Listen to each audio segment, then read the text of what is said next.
आज Doubtnut app download करें। Doubtnut पर अपने सभी गणित, रसायन विज्ञान, भौतिक विज्ञान और जीव विज्ञान के डाउट्स का करो सफाया। बस प्रश्न की फोटो खींचो, एक ही प्रश्न को क्रॉप करो और तुरंत वीडियो सोल्यूशन पाओ। अभी डाउनलोड करें। इस प्रश्न में दिया है एल लंबाई वाले एक सरल दोलक के बॉब का द्रव्यमान नियम है। निलंबन बिंदु से एक्स से दूरी नीचे एक कील जुड़ी है। दोलक को विराम स्थिति से थीटा कोण तक विस्थापित करके छोड़ दिया जाता है। डोरी उस कील से टकराती है और बॉब एक वृत्ताकार पथ पर तय करने लगता है जिसका केंद्र कील है। यदि बॉब को थीटा बराबर 90 डिग्री से छोड़ा जाए तो एक्स बटे एल का वह न्यूनतम मान बताएं जिसके लिए बॉब कील के परितः एक वृत्त पूरा कर ले। ठीक, तो इस क्वेश्चन को यहाँ पे डायग्राम क्वेश्चन में बहुत बड़ी चीजें लिखी हैं। आइए हम डायग्राम पे देखते हैं। यहाँ पे हमें क्वेश्चन में कह रहा है बिंदु ओ हमारे पास क्या है, निलंबन बिंदु। इस निलंबन बिंदु से x डिस्टेंस मतलब कि x दूरी नीचे हमारे पास एक कील है। ये हमारे पास क्या है, कील है, यहाँ पे लगाई गई है। ठीक, अभी निलंबन बिंदु मतलब बिंदु O से x दूरी नीचे हमारे पास एक कील है। क्वेश्चन में कहा जा रहा है हमारे पास क्या है, एक दोलक है, सरल दोलक जिसकी लंबाई l है और जिसका द्रव्यमान यहाँ पे m है। सरल दोलक का द्रव्यमान m है। अब इसको थीटा कोण विस्थापित करके क्वेश्चन में कहा जा रहा है अभी अपनी ये साम्य स्थिति पे रहेगा। यहाँ पे इस तरह से दोलक हमारा लटका रहता, इसको थीटा कोण विस्थापित करके छोड़ दिया जाता है। तो जैसे इसको यहाँ से छोड़ेंगे दोलक हमारा नीचे की तरफ गति करेगा, गति करते करते आएगा इस कील से टकरा जाएगा। तो ये जो धागा है सरल दोलक का जो लंबाई का आके इस कील से टकराएगा। चूंकि ये धागा है फिर यहाँ पे कील से क्या होगा, ये जो द्रव्यमान है इस कील के परितः वृत्तीय गति कर देगा। ठीक, ऐसा क्वेश्चन में दिया। ये हमारा इस जो द्रव्यमान है इस कील के परितः वृत्तीय गति कर देगा और ये हमारा कील केंद्र बिंदु हो जाएगा, मान लेते हैं O डैश। ठीक, तो क्वेश्चन में कहा जा रहा है कि अगर ये टकराएगा तो न्यूनतम वेग जो होना चाहिए यहाँ पे कितना होना चाहिए कि ये हमारा वृत्त में पूरा एक चक्कर घूम ले। ठीक, तो उसके लिए x/l का हमें मान बताना है। तो हमें पता है कि जब ये टकराएगा थीटा कोण से विस्थापित करके सरल दोलक जब आप नीचे छोड़ेंगे तो आके इस कील से टकराएगा। उसके बाद ये जो द्रव्यमान है हमारा सरल दोलक का धागे से बंधा हुआ ये वृत्तीय गति कर जाएगा और इस गति की जो त्रिज्या हो जाएगी, ये देखिए ये दूरी हमारी इस गति की त्रिज्या हो जाएगी और इसका मान क्या हो जाएगा, l-x। ये हमारा त्रिज्या हो जाएगा बराबर r। इस डायग्राम से हमें साफ दिख रहा है। क्वेश्चन में कहा जा रहा है जब इसको आप 90 डिग्री विस्थापित करेंगे, मतलब कि सरल दोलक को यहाँ पकड़ के आप यहाँ ले आएंगे, ये 90 डिग्री विस्थापन हो जाएगा। इनिशियल अवस्था से 90 डिग्री अगर आप विस्थापन कर देंगे तो सरल दोलक हमारा यहाँ होगा। अगर इससे यहाँ छोड़ेंगे तो ये नीचे गति करते करते यहाँ जाएगा और अपनी प्रारंभिक अवस्था में पहुंचेगा। हम मान लेते हैं उसका वेग v है। ठीक, और v वेग पे पहुंचेगा और कील से जाके टकरा जाएगा। उसके बाद वो वृत्तीय गति कर पाएगा।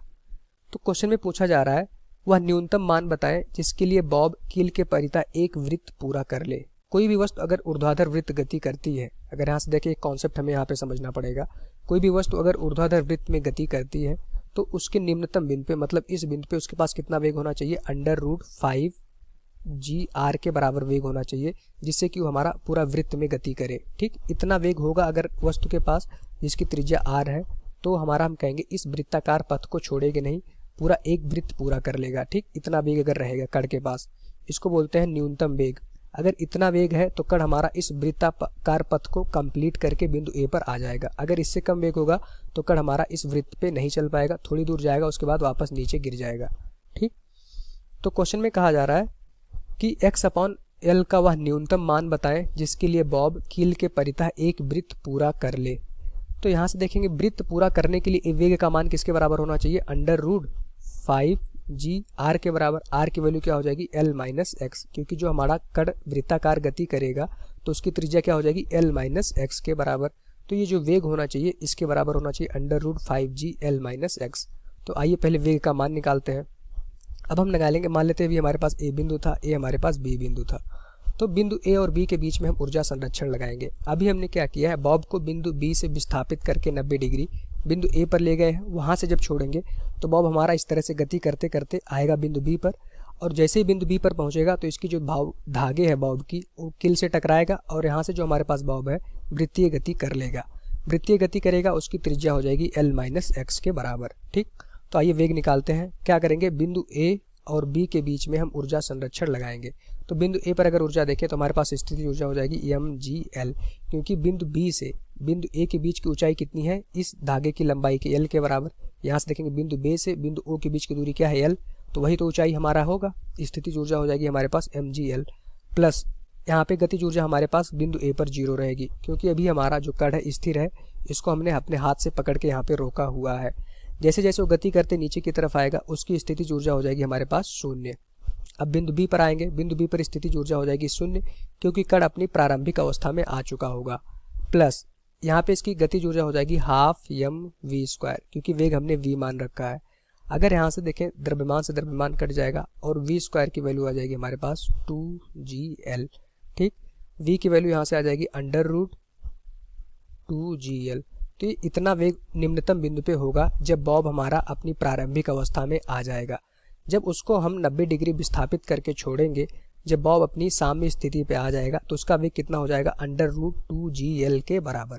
ठीक, अब क्वेश्चन में कहा जा रहा है कि यहाँ से वो वृत्तीय गति कर रहा है और वो वृत्तीय गति पूरा करता है, पूरा एक वृत्त कर लेता है। तो पूरा करने के लिए निम्नतम बिंदु पर उसका वेग कितना होना चाहिए, √5gr। तो वृत्तीय गति का अगर देखिए निम्नतम बिंदु हो जाएगा बिंदु बी, उस पर कितना वेग होना चाहिए, √5gr के बराबर क्या हो जाएगा, त्रिज्या l-x।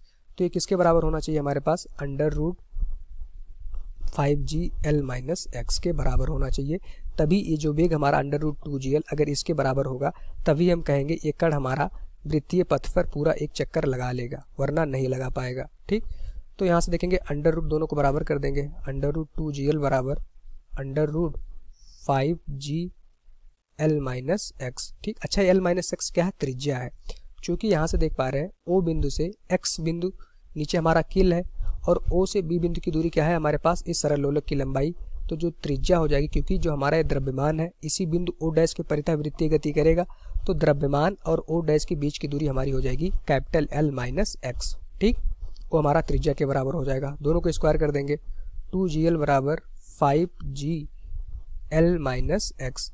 ठीक, अब यहाँ से क्या करेंगे, इस 5g को अंदर हम गुणा कर देंगे, 5gl-5gx बराबर यहाँ से आ जाएगा हमारे पास 2gl।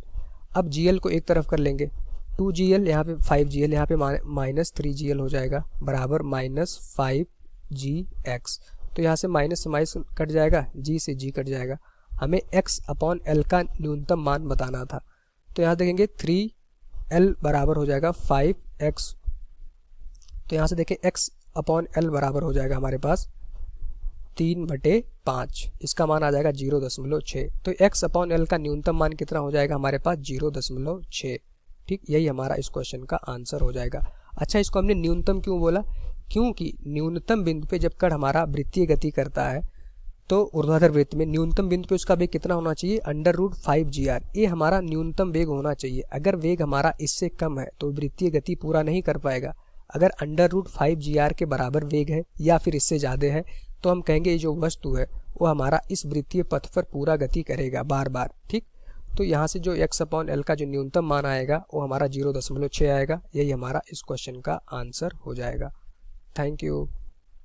कक्षा 6वीं से 12वीं से लेकर नीट, IIT, JEE वो एडवांस के लेवल तक 1 करोड़ से ज्यादा छात्रों का भरोसा। आज ही डाउनलोड करें डाउटनेट ऐप या व्हाट्सएप करें अपने सारे डाउट्स 8400 400 400 पर।